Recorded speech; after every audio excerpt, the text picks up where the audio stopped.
어린아이의 믿음에서 장성한 자의 믿음의 소유자가 되어야겠다. 그러기 위해서는 기도해야겠다. 기도를 통해서 하나님의 은혜를 체험하며 살아계신 하나님을 믿는 믿음의 소유자, 그러한 살아있는 믿음의 소유자가 되었다는 말씀으로 지난 몇 주 증거했습니다. 정말 우리에게 믿음이 있다면, 정말 살아있는 믿음이 있다면 그 증거를 어떻게 보여줄 수 있을까요? 결국은 사랑입니다. 사랑은 우리의 믿음이 참된지 정말 장성한 것인지를 보여주는 가장 중요한 척도가 됩니다. 고린도전서 13장은 사랑장이라 하죠. 그 1절서부터 제가 3절까지 읽어보겠습니다. 내가 사람의 방언과 천사의 말을 할지라도 사랑이 없으면 소리나는 구리와 울리는 괭가리가 되고, 내가 예언하는 능이 있어 모든 비밀과 모든 지식을 알고 또 산을 옮길 만한 믿음이 있을지라도 사랑이 없으면 내가 아무것도 아니요. 내가 내게 있는 모든 것으로 구제하고 또 내 몸을 불사르게 내어줄지라도 사랑이 없으면 내게 아무 유익이 없느니라. 결국 방언한다는 성령의 은사를 가지고 있다 한들, 믿음이 좋아서 산을 옮길 만한 능력이 있다 한들, 하나님의 말씀을 많이 알아서 예언의 능력이 있다고 한들, 아니 그래도 불쌍한 사람 불쌍히 여겨서 구제하고 내 몸이 불사를 지연까지 헌신적인 그러한 삶을 산다 한들, 정말 하나님의 사랑이 없다면 그것은 아무것도 아니라는 것입니다. 우리 동부교회는 자부심 있는 교회입니다. 우리 교단은 우리 한국 기독교의 참 자부심 있는 그런 뿌리를 가지고 있는 교단입니다. 우리 교우께서 빌려주셔서 책을 한 권 읽고 있습니다. 죽지 못한 순교자 주남선 목사님. 우리 일제시대 때에 머리 한 번만 신사에게 숙이면 고통 안 받습니다. 고문 안 받습니다. 감옥에서 나옵니다. 병들어서 감옥에서 죽지 않을 수 있습니다. 그러나 그 머리 한 번 숙이지 아니하고 내가 어떻게, 하나님은 한 분이신데 하나님 외에 다른 분에게 머리를 숙일 수가 있겠는가 하며 그 모든 어려움을 겪는 가운데서도 믿음을 지킨 그 순교자의 신앙이 바로 우리의 신앙 뿌리입니다. 하나님의 말씀 하나라도 온전히 지키겠다는 말씀, 철저한 말씀 중심의 교회, 우리의 신앙 뿌리입니다. 바로 그 시대에 그 신앙과 말씀을 받으시고 그리고 공부하신 그 시대의 참 목사님이 바로 저희 교회 당회장 목사님이셔요. 지난 43년 동안 이민 오셔서 이곳에서 이 교회를 세우는 데는 바로 그 믿음과 그 신앙으로 이 교회를 세우고자 애쓰셨고, 많은 시대의 변화가 있음에도 불구하고 우리의 신앙과 교회의 정통성을 유지하고자 오늘까지 왔습니다. 그렇기 때문에 저희 교회는 참 귀한 교회라고 저는 생각하고, 다음 세대에도 기독교의 정통성을 유지하면서도 그 세대에 정말 복음의 사역을 감당할 수 있는 다음 세대를 세우며 복음의 일을 하는 교회가 된다면 정말 우리 동부교회는 이 시대나 다음 세대나 귀한 교회가 될 것입니다. 그런데 이렇게 귀한 믿음과 귀한 말씀으로 훈련받은 교회라 할지라도 사랑이 없으면 아무것도 아니라는 말이에요. 그래서 오늘 이 말씀을 생각합니다. 예수님의 말씀, 성경에 많은 예수님의 가르침이 있습니다.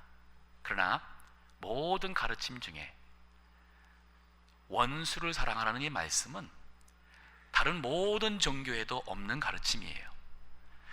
유대교나 이슬람교는 우리 기독교와 공통적인 분모가 있습니다.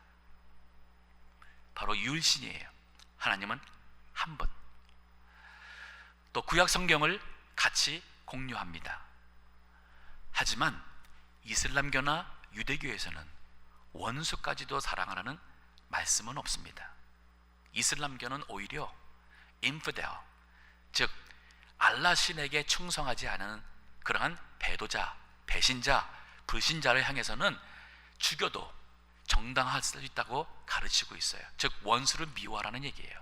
죽여도 된다 하는 정도의 메시지가 바로 이슬람교의 메시지가 되니까 많은 그러한 아픈 테러의 일들을 감행합니다. 자, 우리 예수님께서 가르쳐주신 원수를 사랑하라, 오늘 본문의 말씀 가지고 원수를 사랑하는 그 실천, 이게 하나의 추상적인 개념이 아니고 이것을 구체적으로 어떻게 실천할 수 있을지, 그리고 그 원수 사랑의 대상에 대해서 오늘 본문의 말씀이 우리에게 가르치고 있습니다. 먼저 27절서부터 31절은 원수 사랑의 실천에 대한 말씀이에요. 그럼 우리가 그럼 원수 사랑 실천을 어떻게 하느냐, 그것이 무엇이냐 한다면 여기 27절 말씀 보겠습니다. 그러나 너희 믿는 자에게 내가 이르노니 너희 원수를 사랑하며, 이제 원수를 사랑하라 하면서 그 뒤에 나오는 모든 내용들이 결국은 원수 사랑에 대한 보충 설명이에요. 보니까 너희를 미워하는 자를 선대하며, 첫 번째죠, 너희를 저주하는 자를 축복하며, 세 번째는 너희를 모욕하는 자를 위하여 기도하라. 원수 사랑 실천의 첫 번째는 바로 선대와 축복과 기도함에 있습니다. 여기 보면은 미워하는 자를 할 때는 미워한다는 것은 마음속의 감정이었어요. 누군가 나를 미워하는 것 같아요. 그런데 이것이 좀 더 시간이, 이게 강도가 높아졌어요. 저주합니다. 잘못되기를, 나쁘게 되기를 저주하는 강도가 심해졌어요. 더 심해진 게 바로 모욕을 합니다. 노골적으로 말로나 행위로 우리를 모욕하는 그러한 일이 있습니다. 그럼에도 불구하고 미워하는 자에게 선대라는 것은 선하게 대하라는 얘기예요. 그가 나에게 악을 행했어도 우리는 선하게 그에게 맞서라. 로마서 12장 19절에서 21절 말씀, 이 말씀은 잠언에 있는 말씀에 대한 인용이기도 하면서도 또 사도 바울이 말씀을 통하여 우리 그리스도 교회의 신앙의 본질을 우리에게 일러주고 있습니다. 읽어주시기 바랍니다. 내 사랑하는 자들아, 너희가 친히 원수를 갚지 말고 진노하심에 맡기라. 기록되었으되 원수 갚는 것이 내게 있으니 내가 갚으리라. 고 주께서 말씀하시느니라. 내 원수가 줄이거든 먹이고 목마르거든 마시우라. 그리함으로 네가 숯불을 그 머리에 쌓아 놓으리라. 악에게 지지 말고 선으로 악을 이기라. 아무리 원수를 할지라도 그 원수가 나에게 행한 것을 갚지 말라는 거예요. 우리가 갚지 마라. 하나님께서 내가 갚겠다. 내가 있지 않느냐? 내가 다 안다. 내가 갚겠다. 그러면 나의 원수에게 어떻게 할까요? 그가 줄이면 배고파합니다. 먹을 것을 줘라. 목마르다고 합니다. 마실 것을 주어라. 선하게 대하라는 얘기예요. 선하게 대하니까 그 원수의 입장에서는 마치 숯불이 우리 머리에 오게 되면 뜨겁습니다. 감당할 수 없습니다. 그의 마음속에 양심에, 인간에게서는 모든 인간에게 이 양심이라는 것이 있어요. 악인도 있습니다. 그 악인의 마음속에 나는 해를 끼쳤는데, 욕하고 다니는데, 미워하는데 저 사람은 나에게 선하게 대하는 이것 때문에 그 양심에 이 뜨거운 감당할 수 없는 그거로 인해서 이기라는 얘기예요. 그래서 21절 말씀은 참 귀한 말씀이에요. 악에게 지지 말고 선으로 악을 이기라. 한번 따라해 주세요. 악에게 지지 말고 선으로 악을 이기라. 그리스도 교회에 우리 원수를 사랑하는 것은 수동적인 게 아닙니다. 사랑을 받았으니까, 잘해주니까 고마워서, 은혜 입었으니까 은혜 갚는 정도의 사랑이 아니에요. 나를 해하고 핍박하고 미워하는 자인데도 불구하고 그에게 선을 대하라는 거예요. 선하게 하라. 악한 일을 하지 마라. 그래서 이겨야 됩니다. 악에게 지지 말고 손으로 악을 이기라. 이것을 적극적인 사랑이라고 해요. 적극적인 사랑. 더 나가서 저주합니다. 미워하는 줄만 아는데 이제는 저주하고 있습니다. 근데 그 사람은 나를 저주하는데 나는 그 사람을 향해서 축복하라 그랬어요. 그 사람은 나를 전전하는데 나는 하나님 앞에 기도하기를, 하나님 저 사람 축복해 주세요. 저 사람 마음속에 주님의 영이 임하시고 그 강팍한 마음 주님이 풀어주시고 닫힌 마음 열어주시고 그 마음에 있는 모든 것 주님께서 부드러운 마음으로 만들어주셔서 그도 하나님의 사랑 알게 해주세요. 그가 행한 모든 악한 것 주님 다 용서해 주세요. 그리고 그 가정 주님께서 복을 주셔서 그 가정도 하나님 있는 복된 가정 되게 해주세요. 축복하는 거예요. 이건 착한 마음입니다. 우리 믿는 사람은 착한 마음 가지셔야 돼요. 좋은 마음, 선한 마음, 착한 마음. 더 나가서 이제는 모욕을 한다 그랬어요. 강도가 계속 높아지죠. 미워만 하는 정도로 알았는데 이제는 저주를 하고 더 나가서 사람들 앞에서 내가 감당하기 힘든 그런 모욕된 말을 합니다. 모욕된 행위를 합니다. 하지만 우리는 그를 향하여서 기도하라 그랬어요. 자, 우리를 저주하는 자를 위해서 축복하고 모욕하는 자를 위해서 기도한다는 이 말씀 속에 여기 중요한 진리가 있습니다. 여기 원수를 사랑하라는 말씀을 생각할 때 많은 분들은 원수가 나를 이렇게 했지만 나는 그 사람을 사랑해야 되는 원수와 나와의 문제로만 생각하는 수가 있어요. 이게 힘든 거예요. 내가 받은 게 너무 많은데 이걸 나는 왜 매번 나는 손해봐야 되고 왜 나는 매번 그를 위해서 잘해야 되고 이게 너무 힘들다 생각할 수 있어요. 근데 성경에서 뭐라 그래요? 그 사람은 나에게 저주했는데 똑같이 저주하는 게 아니라 나는 하나님께 그 사람을 축복하라고 그랬어요. 그 사람은 나를 위해서 모욕을 했습니다. 이게 나와 원수와의 관계인 것 같지만 그러나 우리는 하나님께 기도하라 그랬어요. 뭐를 기도하나요? 하나님 저 사람이 나한테 이렇게 아프게 합니다. 하나님 다 아시죠? 하나님과의 나의 관계로서 악인과의 원수와의 관계를 풀어나가라는 거예요. 즉 원수를 사랑한다는 것은 원수와 나와 관계 속에서 내가 이것을 이겨나가야 될 그 문제가 아니에요. 하나님과 나와의 믿음의 문제입니다. 하나님이 정말 살아계셔서 이 모든 것 다 아신다. 하나님이 공의의 하나님이기 때문에 이 모든 것을 판단하시기 때문에 하나님께서 반드시 이 모든 것을 해결하실 거라는 하나님과 나와의 믿음의 관계에서 내가 그 하나님을 믿는다면 하나님 앞에 기도할 수 있어요. 하나님 다 아시죠? 하나님 저 사람 축복해 주세요. 그러니까 이 원수와의 관계의 문제로서 이해하시면 이 문제는 너무 힘들어져요. 근데 그게 아니라 이게 나와의 하나님과의 믿음의 문제예요. 내 믿음이 정말 있다. 내가 정말 믿음이 있는 사람이라면 그동안 얘기한 게 어린아이의 수준의 믿음이 아닌 이제는 은혜를 체험하는 그러한 믿음의 사람이 장성한 사람이 되고 하나님의 그 은혜를 아는 이러한 기도의 사람이 된다 할 때에 우리는 살아계신 하나님을 믿지 않습니까? 그러면은 하나님과 나와 관계 속에서 내가 믿는 하나님은 이 모든 것을 판단하실 수 있는 분. 그래서 하나님과 나의 관계 속에서 그를 위하여 축복하는 겁니다. 기도하면서 나의 모든 것을 억울함을 주 앞에 내려놓는 것입니다. 그러니까 용서 못하겠다, 저 사람은 진짜 사랑할 수 없다 하는 문제는 그 사람이 나쁜 게 아니에요.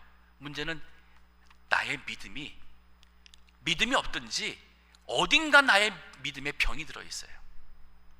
정말 살아계신 하나님을 못 믿는 거예요. 하나님이 그랬잖아요. 원수 갚는 것이 내게 있으니 내가 갚으리라. 하나님이 분명히 얘기했어요. 아닙니다. 하나님 갚지 않잖아요. 하나님 못 믿겠어요.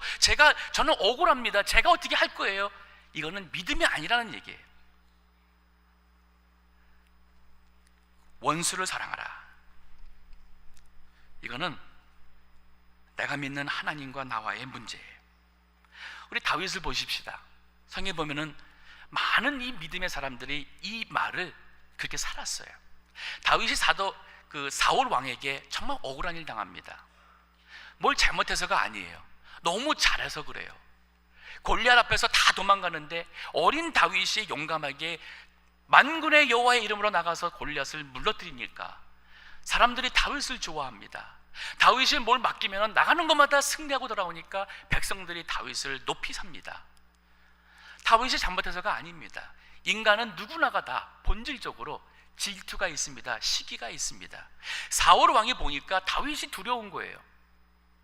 이 다윗 때문에 내 아들 요나단이 다음에 왕이 못 될 것 같아요.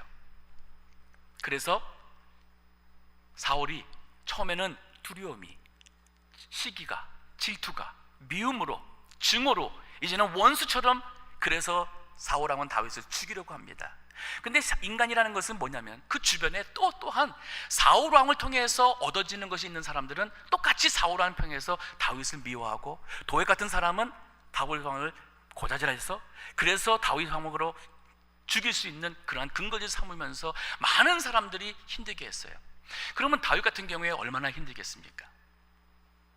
근데 사무엘상 24장을 보게 되면은 그가 도망다니던 중에 기회가 왔어요.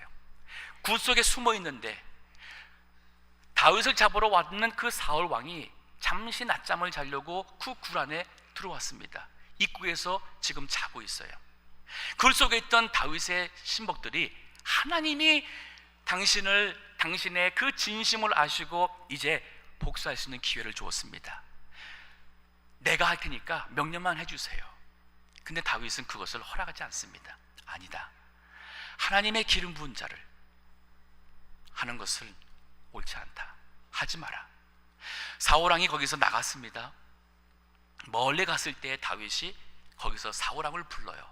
그리고 자신의 진심을 얘기를 합니다. 왜 나를 찾아다닙니까? 나는 아무것도 아닌데, 죽은 개와 같은데 벼룩 같은 자를 왜 저를 찾아오십니까? 하면서 그가 하는 말씀 속에 사무엘상 24장 12절 13절의 말씀 읽어주세요.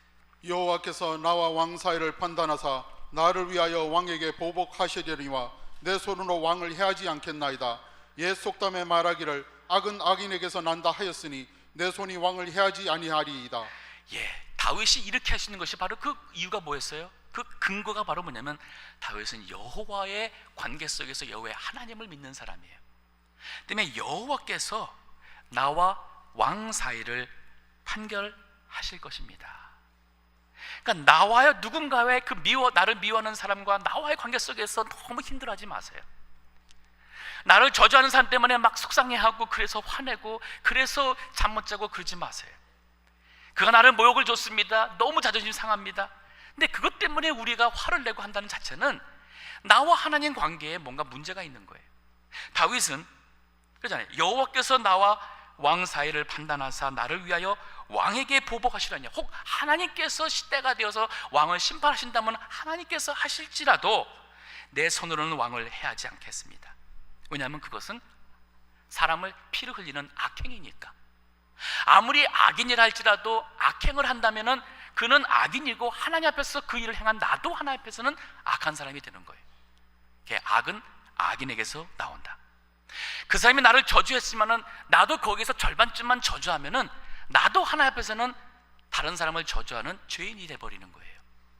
그 사람이 나에게 10,000불을 사기쳐서 내가 억울해서 5,000불 들어서라도 이 변호사 들어서 내가 돈을 찾아냈다. 그리고 그 사람을 소문내가지고 나쁜 사람으로 했다. 나는 피해자 입장이죠. 그러나 그 악인을 향하여 대하는 나의 모습은 성도의 모습이 아닌 거예요.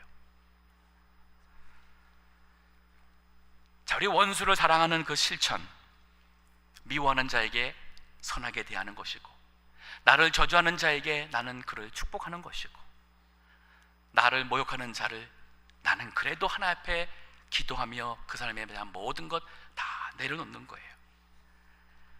마음 아플 때에, 상할 때에 기도하며 하나님 앞에 내려놓는 겁니다. 이것이 바로 하나님을 믿는 나의 믿음, 즉 원수를 사랑하라는 것은 내가 하나님을 믿으니까 하나님께 나의 믿음을 쓰는 것에 불과해요. 그 사람과 나의 문제가 아닙니다. 이것은 나와 하나님과의 문제예요. 용서할 수 없는 사람이 있다고 생각하십니까? 마음속에 정말 미운 사람이 있으세요? 그리고 인사도 쳐다보지도 않을 것이고 그가 나한테 찾아온다 할지라도 문 열지 않을 그런 사람이 있으세요? 다 푸세요. 우리 성도의 모습이 아닙니다. 그러지 마세요. 7번, 70번에 7번이라도 우리 예수님은 용서하라 그랬습니다. 이것이 진정한 장성한 자의 믿음, 하나님의 은혜를 아는 성도의 모습입니다. 자, 우리 그 다음 보니까 29절에서 31절에 더 나가서 이런 말씀을 하십니다. 원수를 사랑하는 것에 대해서 29절에 네 입뺨을 치는 자에게 저 뺨을 돌려대며. 참 이것은 치욕스러운 일입니다. 지금도 그렇지만은 과거에도 누군가가 내 뺨을 친다는 것은 내가 감당하기 힘들 나의 인격적 모독이에요. 정말 치욕스럽습니다. 그런데 그 치욕을 받았음에도 불구하고 다른 뺨을 돌려달라는 것은 믿음의 인내예요. 과연 내가 나를 수모를 주고 나를 치욕게 하는 사람에게 과연 내가 얼만큼 믿음으로 참는가? 그러니까 원수를 사랑한다는 것은 믿음 안에서 인내하는 것입니다. 인내하는 거예요. 철저한 무폭력이요 무저항입니다. 우리 그리스도 교회 이 예수님의 가르침에 영향을 받은 훌륭한 위인 두 사람이 있습니다. 많이 있겠지만은 바로 영국의 근 300년의 그 통치에서 독립을 이끌어낸 마하트마 간디라는 분이죠. 잘 아시죠? 그분은 영국 런던에서 법을 공부한 변호사입니다. 공부하는 동안에 기독교, 예수님의 가르침에 대해서 그는 많은 것을 들은 사람이에요. 아마 그가 그리스도인이 될 수도 있었을지 모릅니다. 왜냐하면 그의 글에 보면은 그는 예수님에 대해서 정말 존경하고 예수님의 가르침을 마음속에 열린 마음으로 예수님의 가르침을 받아들인 사람이에요. 근데 그가 한 얘기가 있어요. 예수도 존경하고 그의 가르침도 나는 존경하지만 예수님을 믿는 사람들과 교회는 나는 존경할 수 없다 그랬어요. 그럴 수밖에. 바로 인도가, 우리 그 시대가 바로 로버트 토머스 선교사를 우리 한국에 참 이 선교사를 파송하던 그 시대에 그 영국 스코틀랜드 거기서 선교사를 파송하면서 또 동시에 뭐 했어요? 인도나 여러 나라들을 식민지화해서 그 나라에서 좋은 것은 다 가지고 본국으로 가져가고 그 사람들을 노예 취급하고 하는 인격적인 것을 누가 했어요? 크리스찬들이 했어요. 그러니까 마하트마 간디 입장에서는 예수님은 안 그런데, 예수님의 가르침은 그렇지가 않은데 어찌하여 예수님 믿는 크리스찬들은 이 사랑이 없나는 거죠.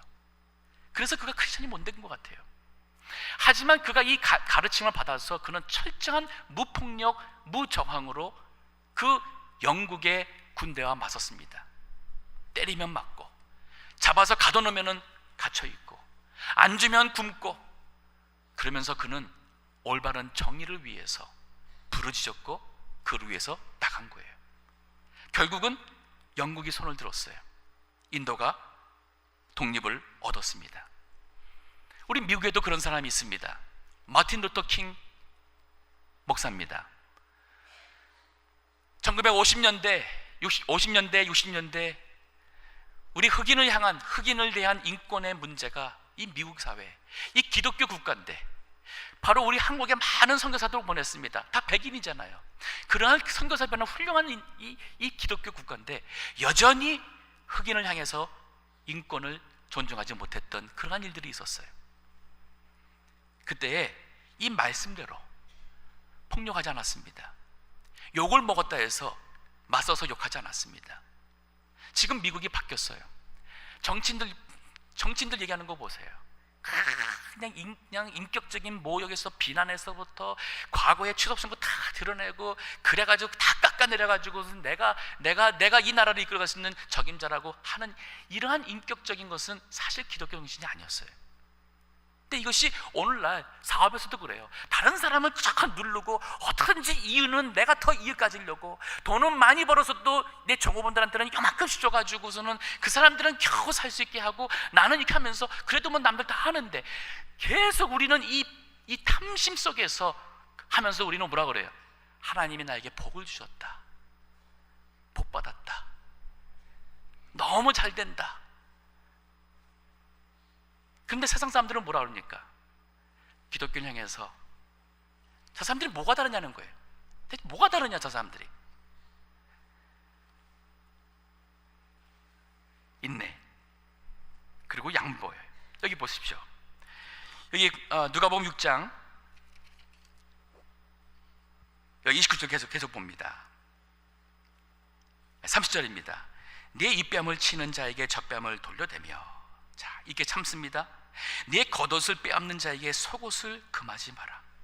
우리 그 마태복음 5장에 보면은 이 말씀이 산상보험이 또 마태가 기록한 게 있어요. 근데 거기 보니까 여기에 송사라는 단어가 있어요. 네 원수가 송사해서, 즉 법적으로 뭔가 해가지고서는 이 옷을 빼앗으려고 하는 이런 경우가 있습니다. 근데 그에게도 양보하라는 거예요. 맞고서 하고 싸워서 하지 말라는 거예요. 우리 믿는 사람이 믿는 사람과 상대로 이 고소하고 법정 세상에 쓰는 것은 정말 있어서는 안 됩니다. 우리 동부교회는 정말 그런 일 없기를 기도합니다. 지금 이 시대가 왜 하나님의 교회가 세상에서 이렇게 짓밟히냐? 교회가 무슨 문제가 생기면은 장로님이 변호사 사가서 고소하고 목사님 파가 변호사서 고소합니다. 그 교회가 교단과의 문제가 있으면은 그 교회에서 변호사를 고소해 가지고서는 총회나 노예를 향해서 맞습니다. 또 총회는 거기도 맞서 가지고 또 합니다. 언제부터 오늘날 우리 기독교가, 교회도 안 다니는 불신자입니다. 그 사람들은 무슨 판단하냐면은 이 세상 나라의 법을 가지고 누가 옳으니 그르니 판단을 합니다. 우리 그리스도인들은 세상 법을 따라 살아간 사람들이 아니에요. 우리는 이 하나님의 법을 따라 살아가다 보니까 세상 법을 다 지키게 되어 있어요. 사기 안 칩니다. 거짓말 안 합니다. 간음 안 합니다. 산일 안 합니다. 다 안 하잖아요. 안 해야 되잖아요. 하지만 우리는 그 이상의 법이 있어요. 그 이상의 법을 가진 하나님의 법을 가지고 따라야 돼. 우리 성도들이 그걸 안 하고 세상 법에 가서, 교회도 안 다니는, 때로는 이제 갓 판사가 된 겨우 20대 후반 혹은 30대 된 그 젊은 판사 앞에 가서 머리가 희끗한 장로님들, 목사님들이 거기서 서로 뭐하고 있어요? 저 사람들이 이렇게 했습니다. 아닙니다. 저 사람들 더 했습니다. 결국 교회 안에 있는 모든 비리를 다 드러내면서 뉴스에 다 나오고, 그리고 판사가 한쪽 팔을 들어주면 거기에 맞춰서 교회가 문제를 해결해 나가고 있는 이 자체가, 오늘날 우리 교회가, 오늘날 이 시대 교회가 정말 통탄하며 회개해야 될 문제예요. 고린도전서 6장에 보게 되면 이 말씀에 대한 기록이 있습니다. 고린도전서 6장 1절서부터 읽어주시기 바랍니다.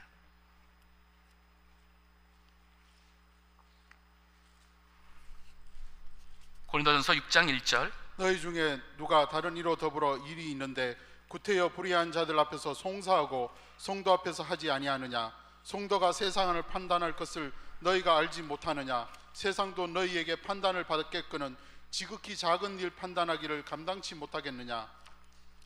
우리가 천사를 판단하는 것을 너희가 알지 못하느냐?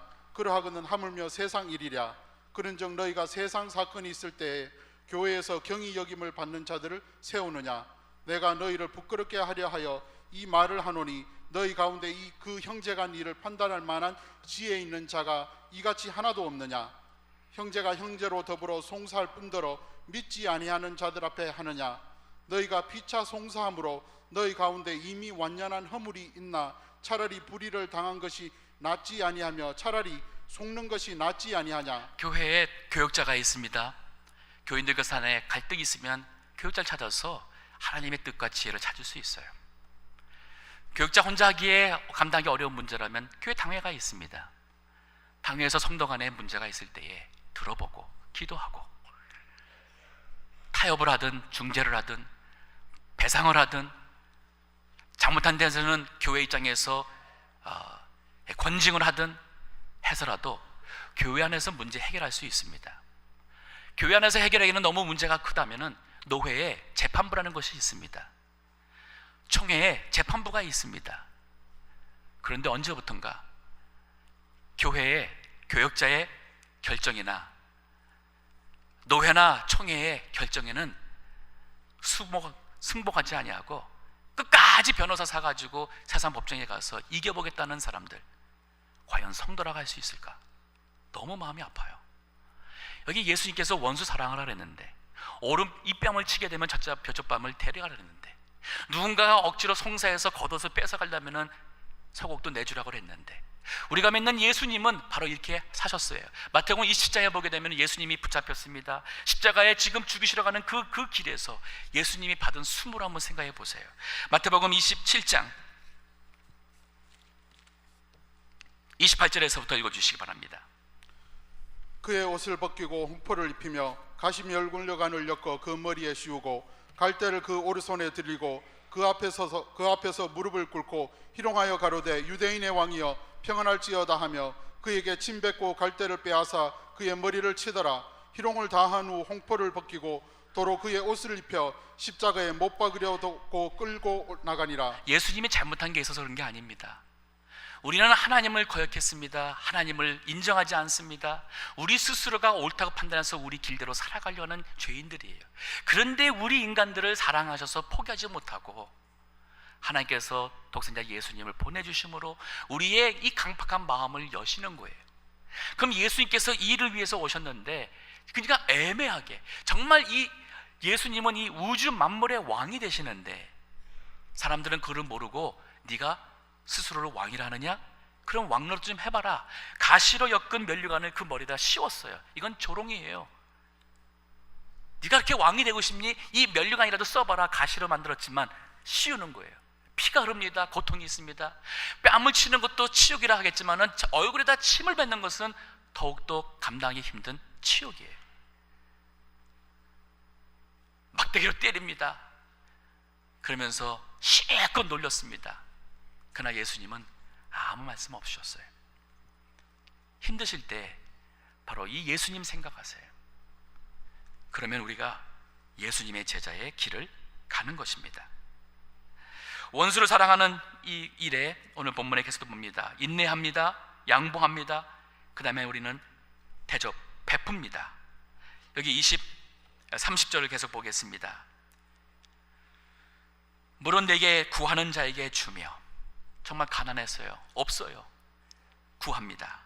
마음을 강팍하게 먹지 말고 국률한 마음으로 주라 그랬어요. 내 것을 가져갑니다. 나쁜 일이죠.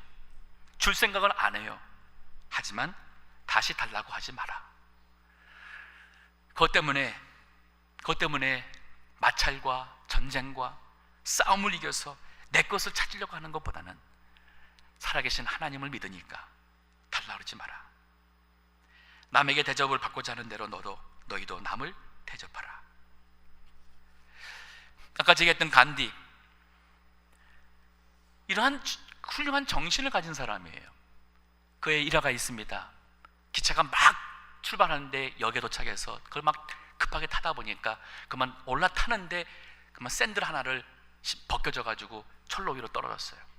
기차는 막 가고 있습니다. 남들 같으면 화가 나겠죠. 그런데 오히려 그 순간에 다른 샌들을 빨리 벗어서 철로다 던졌어요. 옆에서 그걸 본 사람이 지금 뭐 하십니까? 누군가가 샌들 하나만 찾아서는 쓰지 못하겠지만 누군가가 이 두 샌들 한 짝을 찾으면 신을 수 있지 않겠느냐 하면서 그는 자기 벗은 신발을 마지막까지 벗은 거예요. 아니, 하나님을 믿지 못하고 크리스천이 아니라고 하는 이 간디도 이렇게 훌륭한 정신을, 예수님의 말씀을 통해서 훌륭한 정신을 가지는데 오늘날 그리스도인들에게는 왜 이런 사람들을 보기가 힘들까요?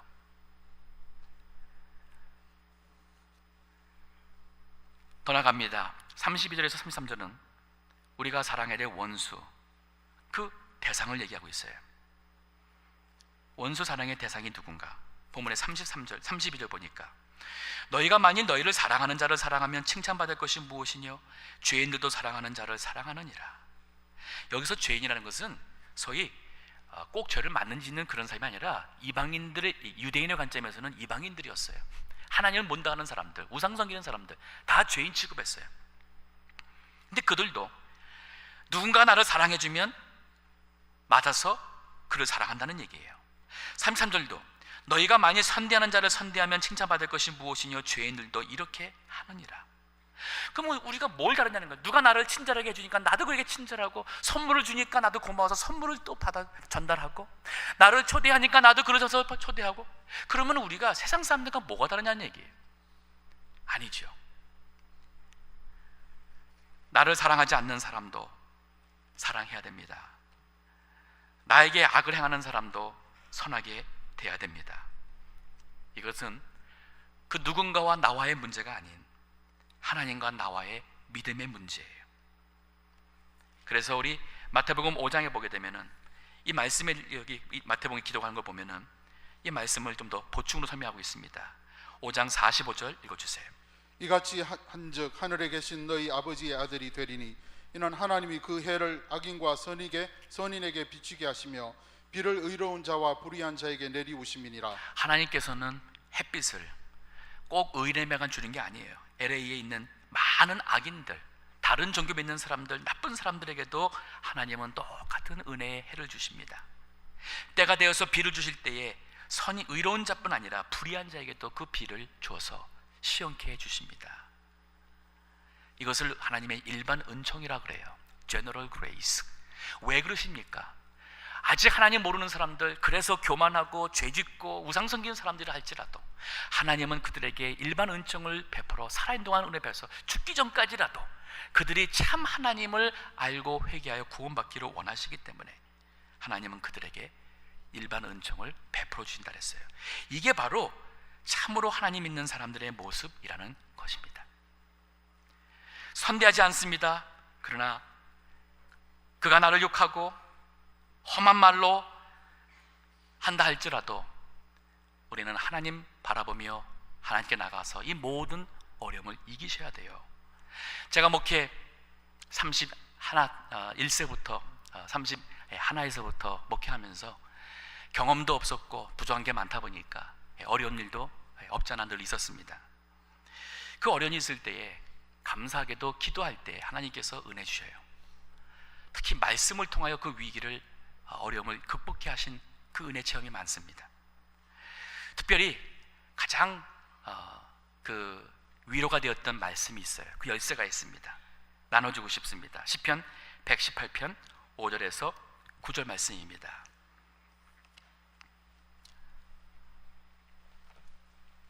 시편 118편 5절에서 9절 말씀인데 제가 읽으면서 설명하겠습니다. 내가 고통 중에 여호와께 부르짖었더니 여호와께서 내 응답하시고 나를 광활한 곳에 세우셨도다. 여호와는 내 편이시라. 내가 두려움이 없나니, 내게 두려움이 없나니 사람이 내게 어찌할꼬. 이거 보면 사람을 통하여서 어려움을 많이 당했어요. 고통을 당했어요. 그런데 하나님이 내 편이시니까, 나는 하나님을 믿으니까 사람을 두려워하지 않습니다. 사람이 내게 어찌하겠느냐. 7절에 여호와께서 내 편이 되사 나를 돕는 자 중에 계시니 그러므로 나를 미워하는 자에게 보응하시는 것을 내가 보리로다. 아무리 그가 나를 미워해도 나는 그에게 미움으로 악으로 대하지 않습니다. 나는 하나님 앞에 기도하며 그는 선하게 대합니다. 그러면 하나님께서 그 사람을 감고 보응하는 것은 하나님이 하실 것이겠지만 나는 그 사람을 위해서 악을 행하지 않는다는 얘기예요. 8절에도 여호와께 피함이 사람을 신뢰함보다 나으며 여호와께 피함이 방백을 신뢰함보다 나도다. 착한 사람 되기 원합니다. 하나님을 믿는 신앙이라 할지인데 정말 살아계신 하나님을 믿고 모든 것 주께 다 내려놓기 바랍니다. 미워하는 자가 있습니까? 그래도 선하게 대하세요. 저주하십니까? 그래도 우리는 축복하십시다. 그가 모욕을 합니까? 그래도 우리는 그를 위해서 하나님께 기도합니다. 입뺨을 때렸습니다. 그러나 우리는 인내하며 젖밤도 돌릴 수 있어야 됩니다. 그가 억지로 법을 이용해서 내 겉옷을 빼앗아 가려고 합니다. 그러면 속옷까지도 양보하세요. 구합니까? 주세요. 베풀고 나눌 수 있는 마음. 말씀을 정리합니다. 아까 읽었던 고린도서 13장 사랑장이라 그랬죠. 그 맨 마지막에 그런즉 믿음, 소망, 사랑, 이 세 가지는 항상 있을 것인데 그 중에 제일은 사랑이라 그랬어요. 결국은 사랑이에요. 결국은 사랑. 우리 당회장 목사님 위해서 많은 분들이 그 건강 회복을 위해서 기도하고 있어요. 참 너무 귀하고 너무 참 감사해요. 근데 기도보다 더 중요한 것이 있습니다.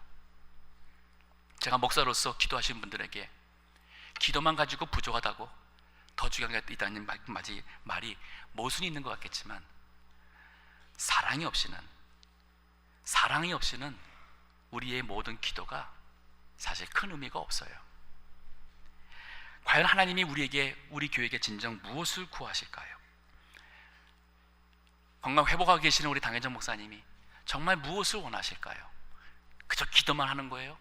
건강 회복하셔서 어서 오셔서 우리에게 귀한 말씀 주시고 이거 기도만 하는 거예요? 그러면서 돌아서서는 누구 욕하고 누구 비난하고 누구 맞으면은 깔아내고 미워하고 속으로는 미워하고 저주하는 마음 갖고 그러면서 기도 하나님 고쳐주세요? 아니에요. 우리 교회가 요즘에 많이 갈라졌습니다. 사랑하세요.